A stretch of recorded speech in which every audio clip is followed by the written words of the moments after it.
People always think we're attacking NASA, and we're actually NASA enthusiasts when it comes right down to it, right? We're space enthusiasts. We want accountability. We want disclosure. We want to see what's actually there, and we will accept the limitations. We'll support the limitations on what's capable of doing. We don't need to keep researching in and find out, oh, all we're looking at is CGI. If you can't do it, say so.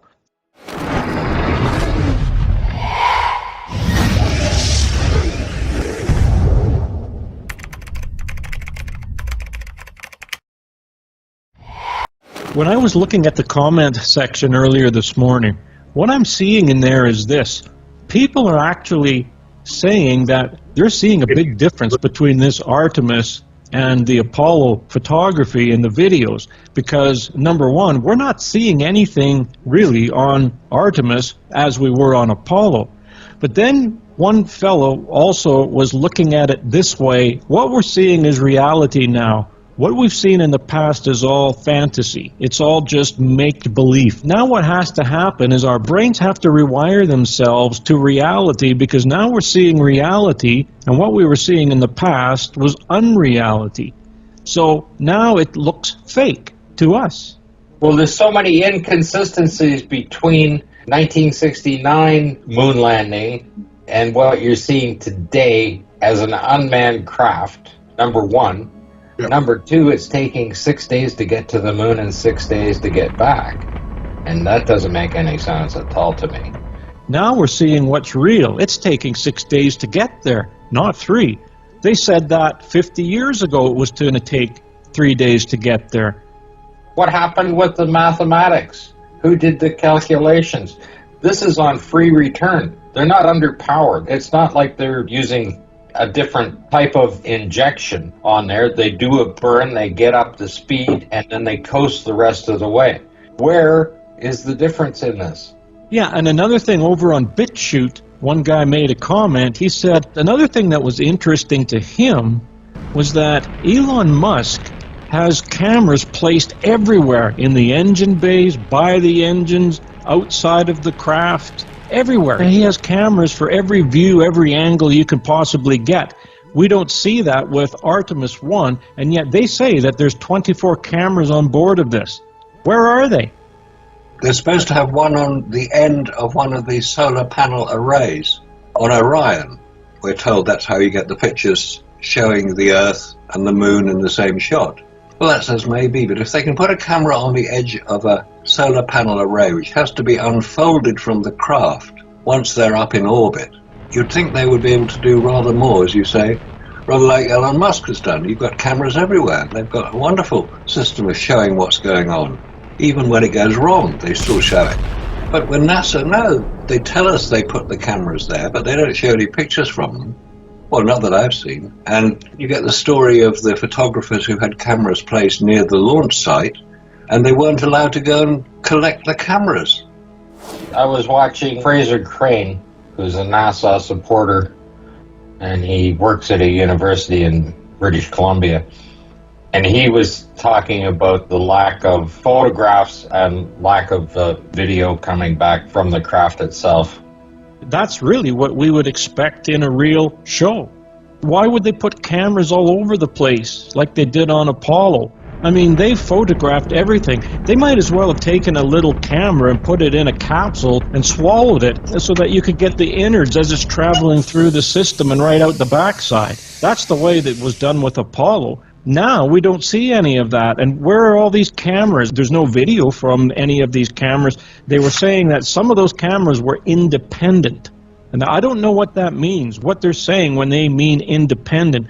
If they're independent cameras, then we're not seeing any independent video or photographs coming from those cameras. We don't see any live streaming video. What you're looking at is animation. What they're calling about live stream is just the distance from the moon, the speed they're traveling, and the distance from the Earth. And it's called live tracking, but it's not live video. Everything they're showing is animations in there. And then when you look at the different images that they're showing on the flyby, I was watching Dr. Becky as well, her videos on the Artemis program, right? She said they came in within 80 miles of the surface.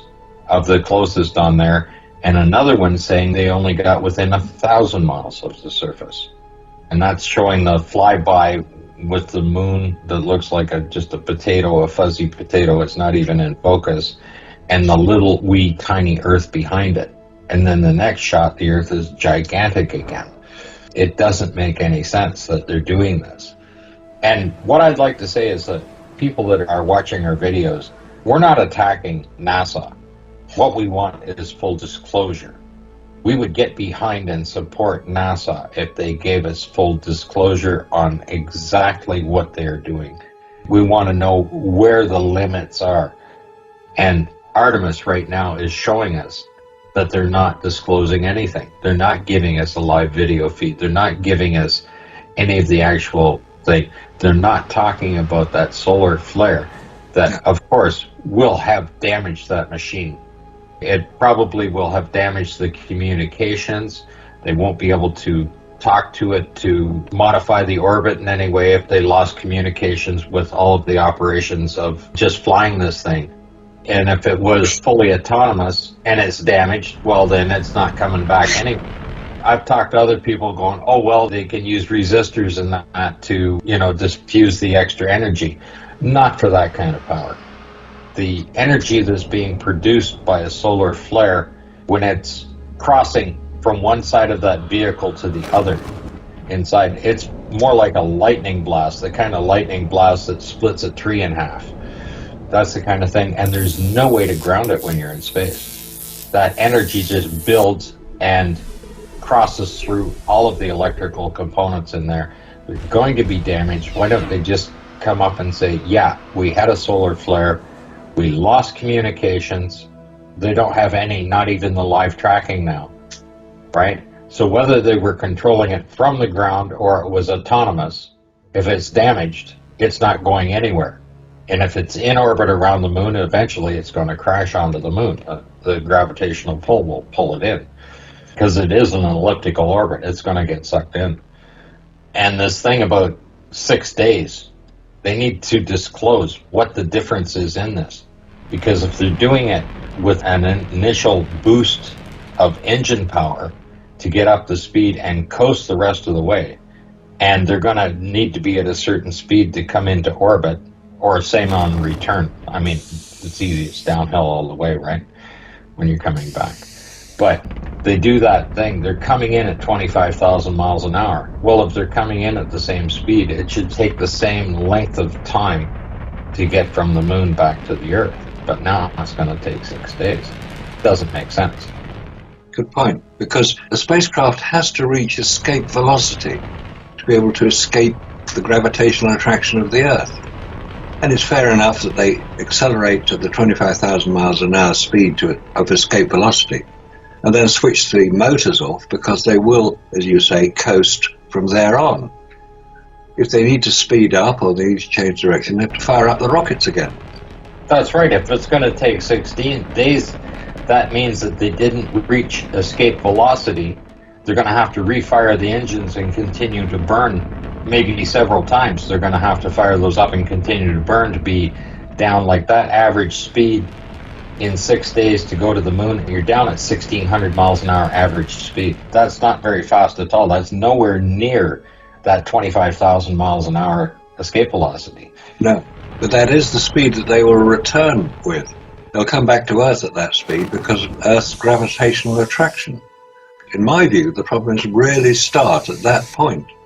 And the point you make about animations, yes, there's a lot of animation on the Artemis program. We see a lot of pictures of rockets going all over the place, and it's all animation. How do we know what's real? How do we know what's actually happening? It's been animation since 5 minutes after launch. Yeah, it was animation on Apollo. When people say, well, I saw it all on television, what they were watching was animation. It wasn't real. NASA only came in with the real footage later when they worked out what had to be shown. Yes, and I'll show you what they're showing now. And I'd like you to figure this one out. Now here we have Artemis 1. They claim this is live. Now, people in the comment section are actually asking that question. Is this live? That's interesting. I see it stopped image. It's too sharp. It's not sharp enough. There's all kinds of crazy comments here, but I can see why. Look at this. There's the Earth. What is this? That's supposed to be the moon, I guess. So then where are they? In that elliptical orbit. Oh no, they claim this is the live version right there, and then these two are the animations below. So if this is live as they're claiming, then what on earth is this moon and the Earth doing here? They're claiming they're out past the moon in that elliptical orbit. But look at the size of the moon. Yeah, well, that changes all the time. That's why I think it's an animation. I think the only thing that they're showing that they claim to be live are the distance from the Earth, the distance, the speed they're traveling, and the distance to the moon. Because all of the other ones said live tracking. Yeah, not this one. This is actually live view from Orion. You could see the launch, outbound journey, transit, distance. They've just passed the distant retrograde orbit is what they're claiming, because there is where the marker is. Yeah, live from Downey Studios. Like I said, people tend not to believe us when we do the research, but when you have somebody that's directly in the field working with that kind of equipment to sit there and they explain it to you, and the biggest thing that's going to happen is it's going to take away the fantasy of space flight. Because if he says, this is the kind of materials you need to work in an environment, even at a Torr value of 10 to the minus 6, go past that, well, we're restricted to 130 miles off the surface. No. There's another story here. Spaceflight, that's the British Interplanetary Society, and they've got Orion's first step. There's the Orion, there's the moon. So they've got it there, so it obviously must be real if the British Interplanetary Society say so. And they've got quite a big article inside it. Talking of making money from space, look at the amount of money. These are artifacts from the Armstrong Family Collection. The Armstrong Family Collection. The flag that was flown directly on Apollo 11. $275,000 it sold for. And then there's all this Apollo 12 lunar module flown and lunar surface used Garland mechanical pencil from Alan Bean's personal collection with the original handwritten letter of authenticity. Sold for $52,000. There you go. Space memorabilia. This is a pencil, which is what the Russians were using. Alan Bean has not mentioned anything to do with taking pencils into space. Lunar surface used Garland mechanical pencil. $52,000. I mean, that's good money if you can get it, isn't it? You know, they have a pocket for a little pen light flashlight. I've never seen it up for auction yet. But now that we mentioned it, I'm quite sure it's going to go up for auction. And it's going to sell for more than that. And the batteries will be the original and still working. And they won't be. The batteries are still working on Voyager 2. This is Heritage Auctions. They're the people who sell these things. Consign now to our upcoming auctions. Mercury 7 astronauts. Early NASA signed group photo, signed by all. That's 7 of the Mercury astronauts. John Glenn is in there, Alan Shepard's in there, Gordon Cooper's there. $35,000. Who's paying all this money for this stuff? It's like making a donation. They're not buying it. They're making a donation to support the cause, right? Set of Chris Kraft's personal security badges for Apollo 6 to 17 with additional signed photo directly from his estate with certificate of authenticity. There we go. That's the Chris Kraft collection of badges. And that was sold for $42,500. That's not the asking price. That's what they sold for. It's wonderful stuff. Yeah, signature auction. Space exploration signature auction. June 2023, this was. So obviously it's ongoing, these auctions, and it's a very good way for astronauts to enhance their pension. By selling off the bits and pieces that they brought back with them. Well, it sells for more money if they claim that they brought something back and they kept for themselves and it's in their estate. That's the authenticity. That makes it special, like when Cernan died and, they discovered something he brought back and kept for himself. That little bag of things that Neil Armstrong brought back, found in his closet. Yeah. And that came up, and that was sold off as well. So somebody made some good money out of that. Of course, Alan Bean's moon dust in his paintings. Go out in the backyard and grab some more moon dust. I guess it could have come from Hawaii when he was on holidays, who knows. Wherever he was getting it from. Same place I got mine from, I expect. Yeah, except the stuff he's using came from a landfill. And everybody wants used dirt from a landfill in their paintings. Can you imagine how mad people are going to be if they ever find that out? I won't criticize him as an artist. He's quite a good artist in his own way. Once they find out that all this stuff has been taken from a landfill, that $58,000 painting or that $200,000 painting of Alan Bean's is going to be worthless.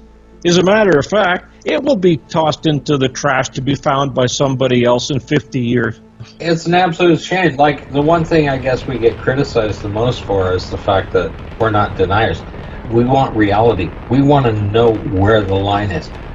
Like, if we can only go 50 miles off the surface and that's it, then that's it. If we can go 70 and that's it, that's it. It's not just the radiation, but the vacuum. Vacuum alone, when you start looking at the force of that vacuum and what it does to materials, especially man-made materials, and then you have the radiation and the temperature and you have the energy, the consumption of energy and everything else that's happening, there's nothing long-term out there because the vacuum is breaking down every material. They're not going to stay up there for a long period of time. And of course, then you have to have a pressurized environment for people to be in and put it into that vacuum, the structure of that machine itself, to keep it secure. And then you have a micrometeor going to damage that. I don't see anything long-term, even in low Earth orbit, for human beings. And of course, we have fantasized about it and faked it for so long that people just go, well, that can't be. It's been happening. They're doing this and this and this.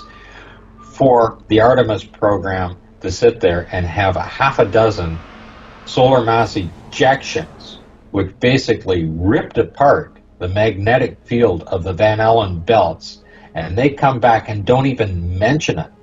There was 3, like I put that chart up there. There's 3 in, like, today. Yep. 3 or 4 while they're coming back. And what are they going to say? Oh, we got lucky? We just missed it? No, it didn't. It's the luck of Apollo. Remember that? That's right. But they don't even mention that. And then they show the live with the skip reentry where the thing's already hanging at 100,000 feet and going, now it's going to go into a skip reentry. We're going to lose communication, and then the camera goes off. 2 minutes later, it comes back on and go, oh, it just did the skip reentry, and now it's coming in, right?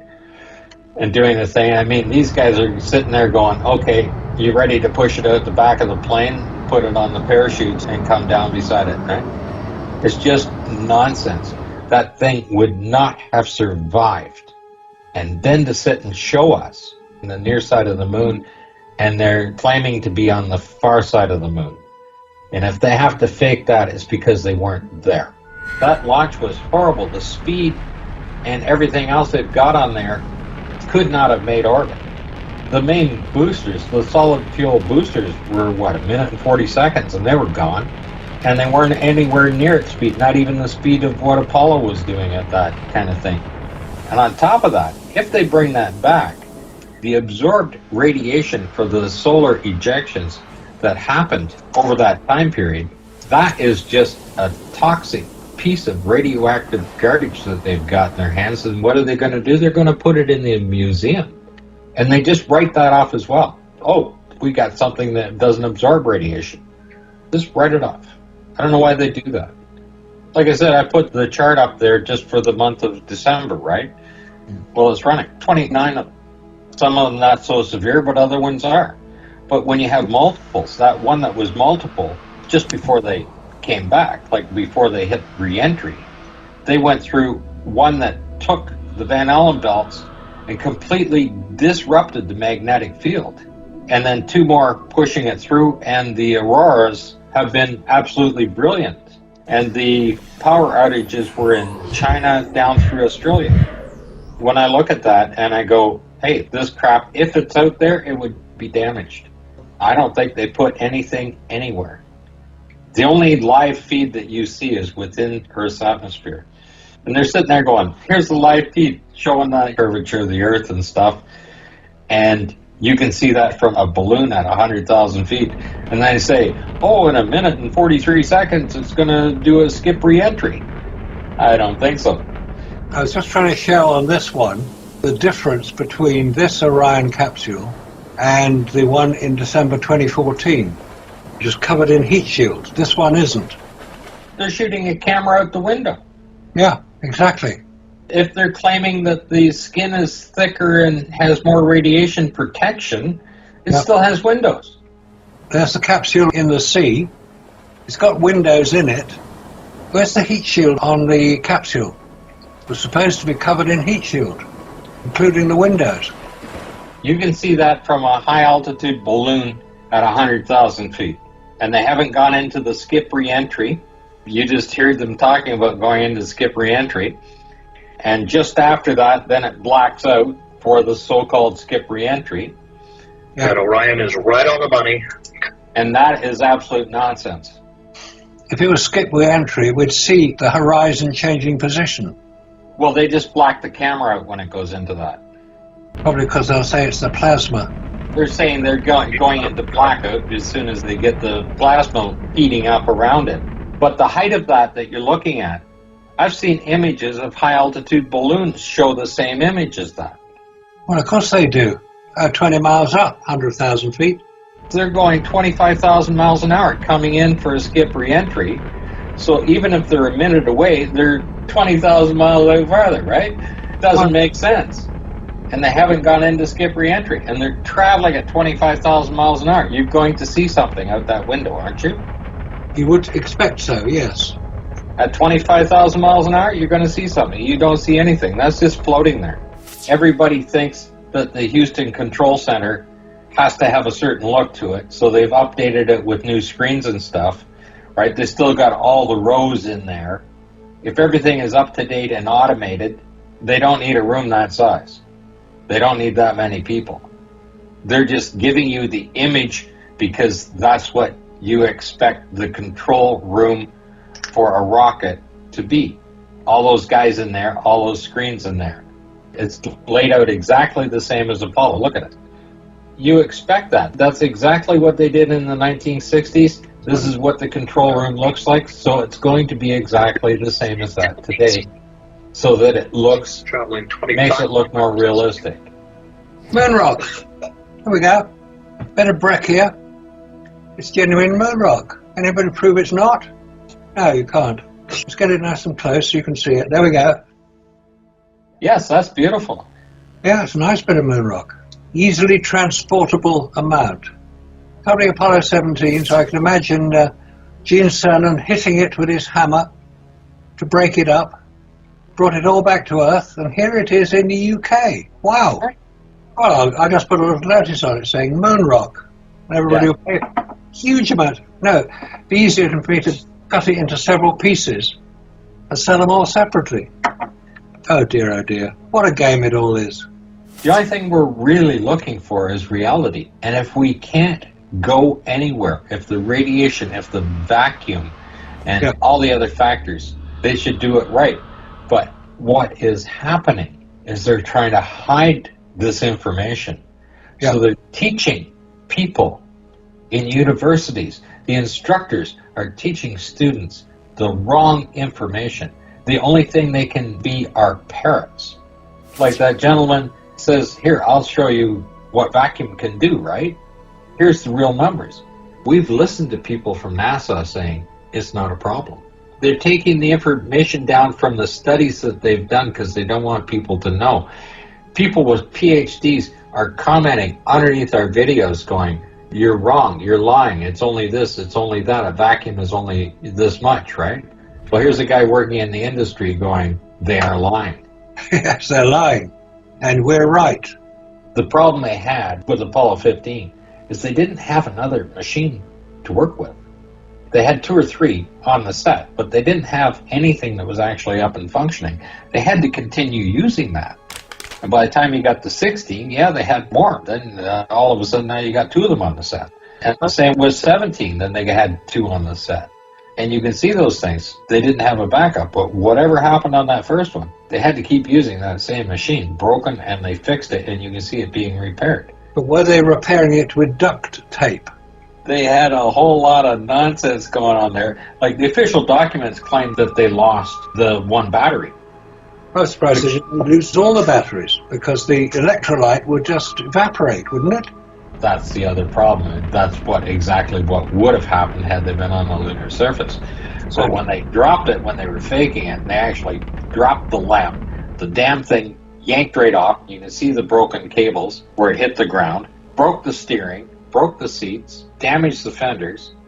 All of that's visible on the thing, and damaged the tires. They're all wrinkly and stuff like that from being banged around. All of that's on that rover. And the official documents saying that they only had rear-wheel steering and one of the batteries had failed, so they only had 2 motors running it. Well, if you start pulling an extra load and the battery usage goes way down, well, they seem to have the same battery usage with only half the battery. But when you have 2 quarter-horse motors running, pulling that weight, they're now under extreme load. That battery usage would go way up. Perhaps they were waiting for a solar flare to add more power to the rover. On their second EVA, they got the 4-wheel steering back. Parked it in the shade overnight. That's Jerry Stone. But your battery life would go all to hell, because you're now being driven with only half the engines, and they're going to be loaded to the max to try and pull the additional weight. Your distance is going to go down. They didn't lose any distance. They still went the exact plan. You go back to the cue cards, and here's all their stations. They didn't lose any time getting there. Nothing. The equipment has changed. Yeah, it's magic. Strange things happen on the moon.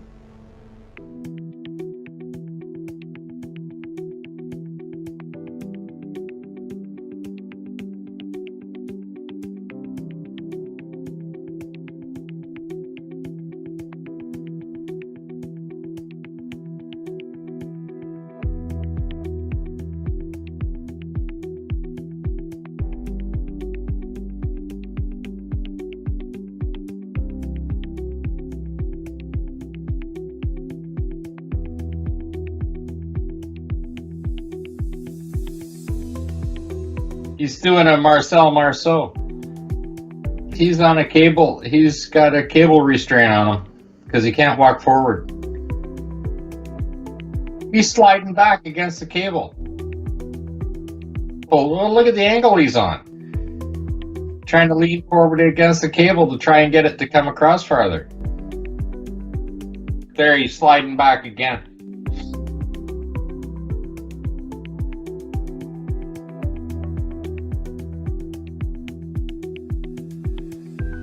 Well, he's leaning against the cable right there.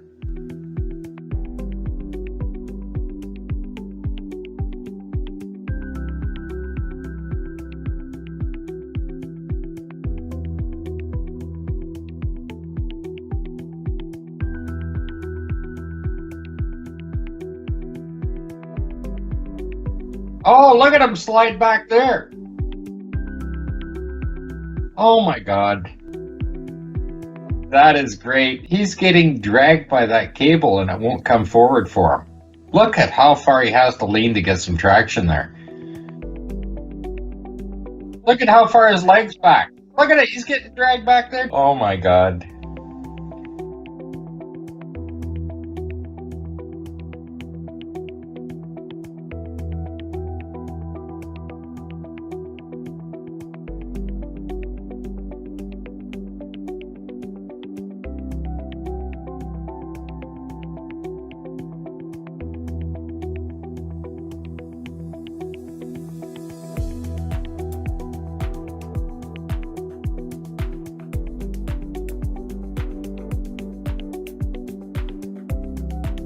What the hell's that? Up on the left-hand side, what's that big arm doing hanging down there?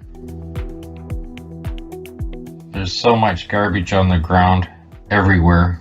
It's all over the place. Do you imagine these guys having to do this and perform and then get up in front of the public and claim that they landed on the moon? No wonder they sat there with their heads down, down, down.